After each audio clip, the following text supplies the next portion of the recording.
அமெரிக்காவில் தற்போது பரவக்கூடிய காட்டுத்தீ ஹியூஸ் காட்டுத்தீ என்று சொல்லப்படுகிறது. இந்த பகுதிகளில் இருந்து மட்டும் முதல் கட்டமாக 18,000 பேர் உடனடியாக அகதிகளாக வெளியேற்றப்பட்டிருக்கிறார்கள். இந்த காட்டுத்தீ எப்படி பரவியது என்பதை அவர்களால் கண்டறிய முடியவில்லை. இங்க நீங்க பார்க்கலாம், காட்டுத்தீ எப்படி பரவுகிறது என்கிற காட்சி ஒரு புகைப்படத்தை தான் ராய்ட்டர் இன்றைக்கு வெளியிட்டிருக்கிறார்கள். பொருளாதார இழப்பு 250 பில்லியன் அமெரிக்க டாலர்கள் என்று சொல்லி மதிப்பிடப்பட்டிருக்கிறது. இதுவரைக்கும் அழிந்தவைகள் 5 அல்லது 6 மடங்கு காசாவை விட மிகப்பெரிய அழிவை லாஸ் ஏஞ்சல்ஸ் சந்தித்திருக்கக்கூடிய நேரத்தில் தான்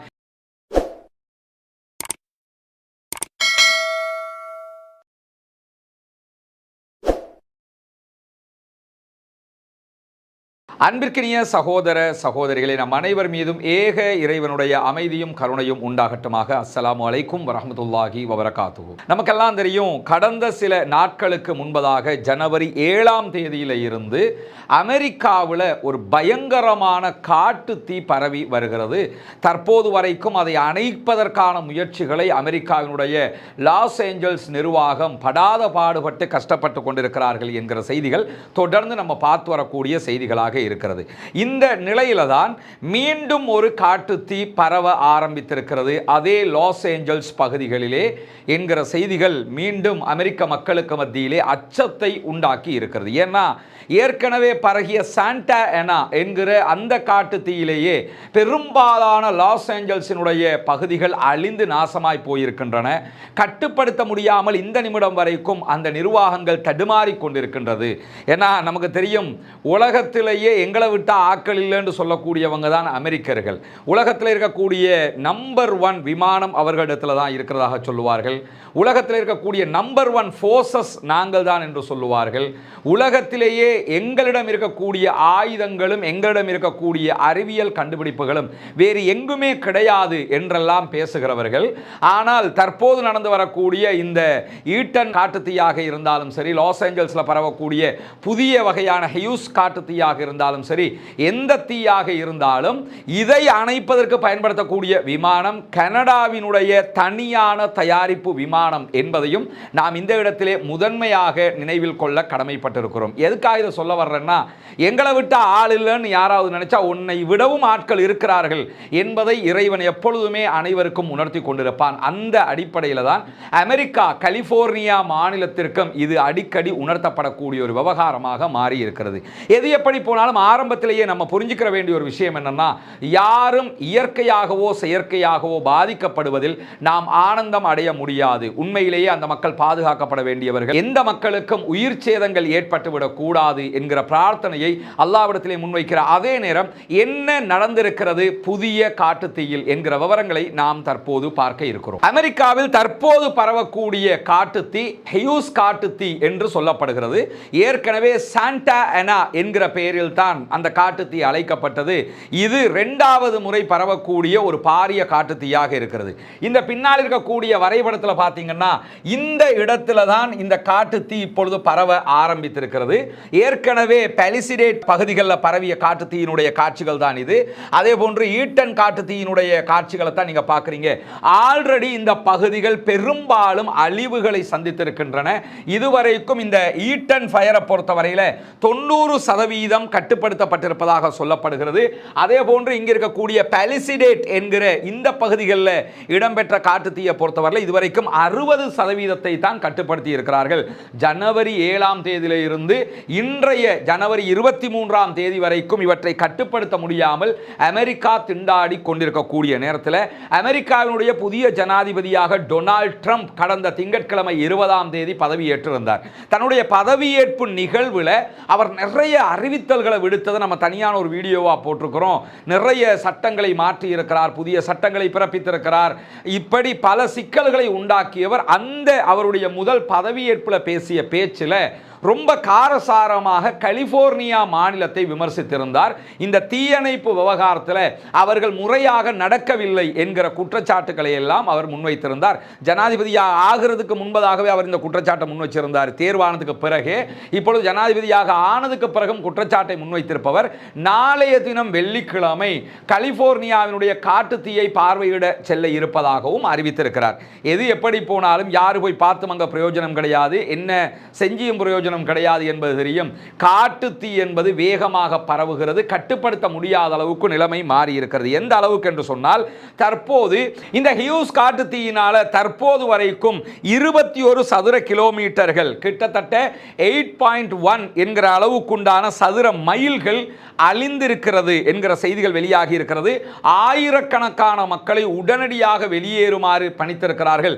இந்த பகுதிகளில் இருந்து மட்டும் முதல் கட்டமாக 18,000 பேர் உடனடியாக அகதிகளாக வெளியேற்றப்பட்டிருக்கிறார்கள்.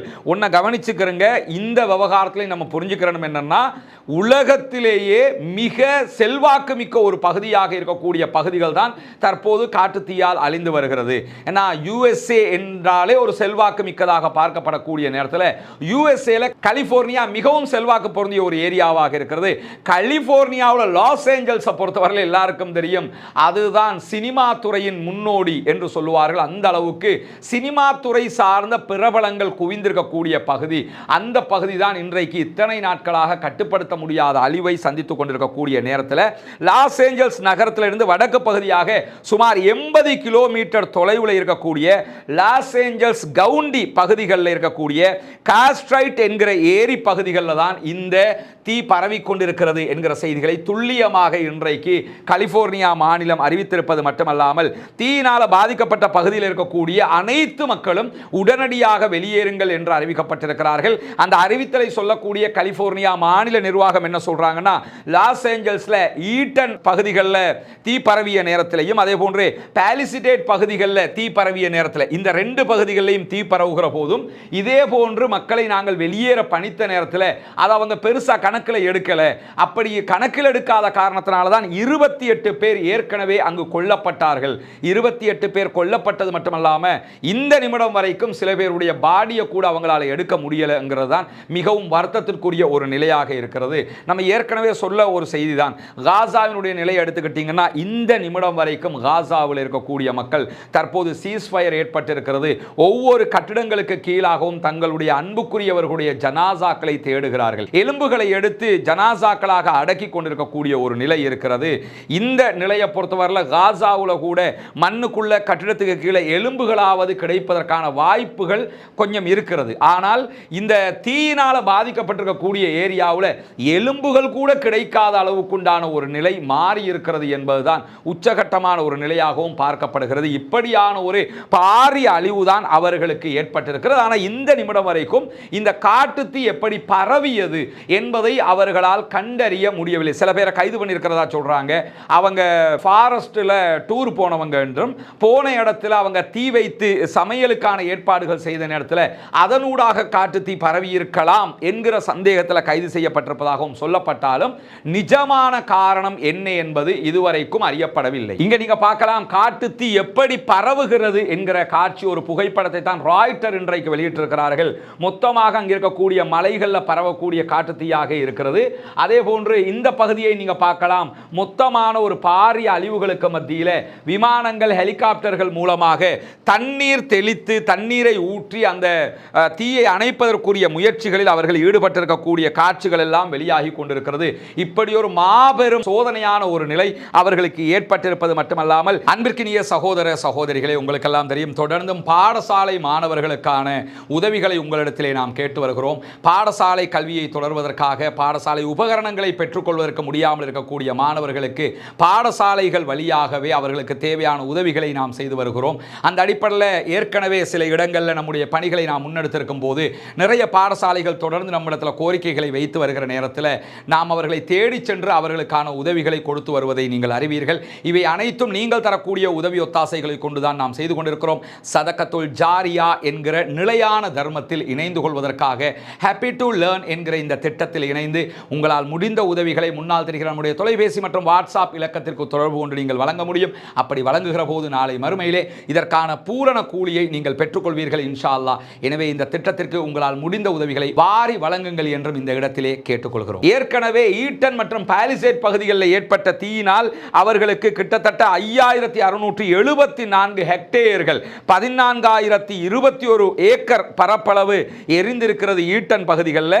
அதே போன்று லாஸ் ஏஞ்சல்ஸினுடைய மேற்கு பகுதிகளில் ஏற்பட்ட தீ விபத்து காரணமாக 9,489 ஹெக்டேயர்கள் 23,448 ஏக்கர்கள் அளவுக்கு மொத்தமாக அழிந்திருக்கக்கூடிய நிலையில தான் தற்போது இந்த ஹியூஸ் தீயும் பரவி கொண்டிருக்கிறது என்கிற செய்திகள் வெளியாகி கொண்டிருக்கிறது.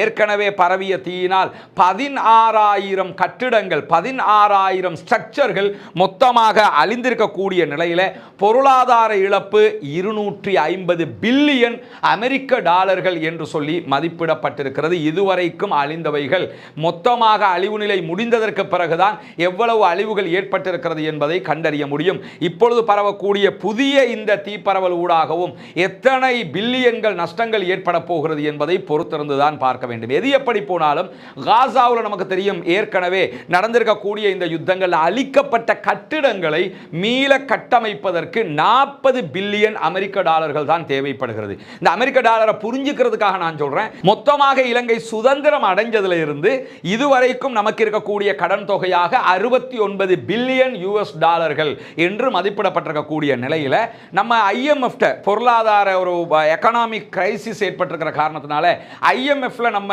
கேட்டிருக்கக்கூடிய கடன் தொகை 6 பில்லியன் யூஎஸ் டாலர்கள். ஏன்னா ஒரு பில்லியனுங்கிறது எவ்வளவு பெருமதியானது என்பதற்காகத்தான் இதை சொல்ல வர்றேன். 100 கோடி அமெரிக்க டாலர்கள் சேர்ந்ததுதான் 1 பில்லியன் என்று மதிப்பிடப்படுகிறது.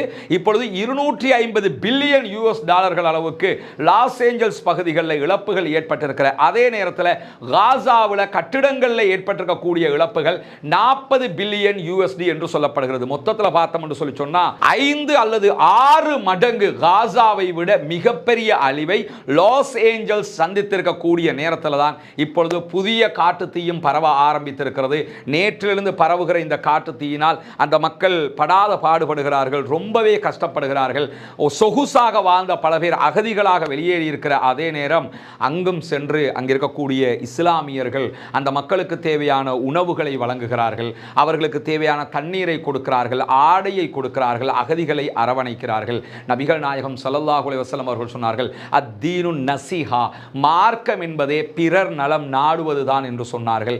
அந்த காரியத்தை அமெரிக்காவில் இருக்கக்கூடிய சகோதரர்களும் செய்து வருகிறார்கள் என்பது மிகவும் மனமகிழ்ச்சிக்குரியது. ஏற்கனவே ஈட்டன் தீயிலையும் பாலிஸ்டேட் தீயிலையும் பாதிக்கப்பட்டிருக்கக்கூடிய மக்களுக்கும் அவர்கள் நேரடியாக சென்று உதவிகளை நன்கொடைகளை செய்து கொண்டிருக்கக்கூடிய காட்சிகள் எல்லாம் பரவி வந்த நேரத்தில் தான் இந்த மாதிரியான காட்சிகளும் வருது. கொஞ்சம் யோசிச்சு பாருங்க, ஏற்கனவே காசாவில் பாதிக்கப்பட்டிருக்கக்கூடிய லட்சக்கணக்கான மக்களுக்கு உதவிகளை கொடுத்து கொண்டிருக்கிற அதே நேரம் இந்த காசாவினுடைய அழிவுக்கு காரணமாக இருப்பதே அமெரிக்காவினுடைய அரசாங்கம் என்றிருக்கிற நிலையிலும் அமெரிக்க மக்கள் பாதிக்கப்பட்டதோடு அந்த மக்களுக்காகவும் ஓடோடி சென்று அங்கிருக்கக்கூடிய இஸ்லாமிய சகோதரர்கள் உதவி கொண்டிருக்கிறார்கள்.